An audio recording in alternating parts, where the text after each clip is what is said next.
ডিব্ৰুগড়ত ৰাষ্ট্ৰীয় ক্ৰীড়া দিৱসৰ লগত সংগতি ৰাখি চাইকেল ৰেলী।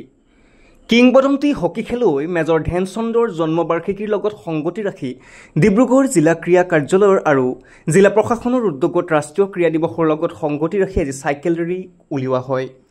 ৰাতিপুৱা 6 বজাত ডিব্ৰুগড় জিলা আয়ুক্ত কাৰ্যালয়ৰ পৰা ফুলবাগানলৈ আৰম্ভ হোৱা চাইকেল ৰেলী শুভ উদ্বোধন কৰে শক্তিমন্ত্ৰী প্ৰশান্ত ফুকনে। ভাষণ প্ৰসংগত মন্ত্ৰীগৰাকীয়ে চাইকেল চলোৱাটো এক আকৰ্ষণীয় উপায়।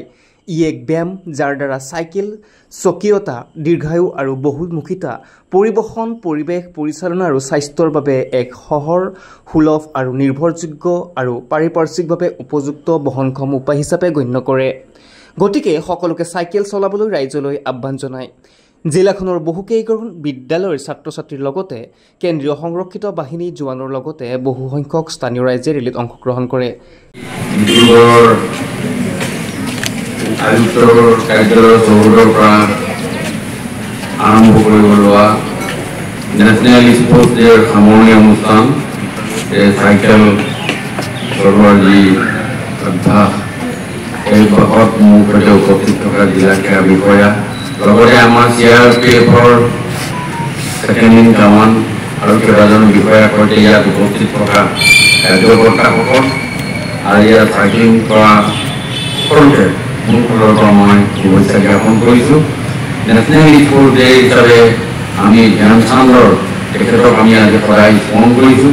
তেখেতৰ যি প্ৰতিভা, তেখেতৰ যি প্ৰতিভাৰে গত দিনবিলাকত আমাক কি ধৰণেৰে অনুপ্ৰেৰণা দিছিল, তেখেতৰ অনুভূতি আমি সকলো সুন্দৰভাৱে উপলব্ধি কৰিছোঁ।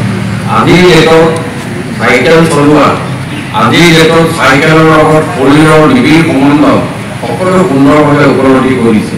এই গোটেই কথাবিলাক আৰু শৰীৰ চৰ্চাৰ লগত আৰু স্পৰ্টছৰ লগত আমি কিভাৱে জড়িত হৈ আছোঁ, এই কথাটো গত দিনবিলাকত নৰেন্দ্ৰ মোদী চৰকাৰ অহাৰ পাছৰ পৰা বিশেষভাৱে বহু ক্ৰিয়া কৰিছে।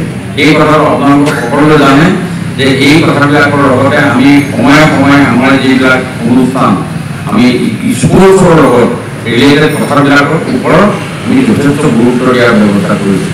আৰু এই উপলক্ষে আমি বিভিন্ন ধৰণে যিবিলাক আমি ডিব্ৰুগড়ৰ পৰা প্ৰশান্ত ঐকাৰ ৰিপৰ্ট, অসম 360। অসম 360 খবৰ যি সদায় আপোনাৰ লগত থাকে।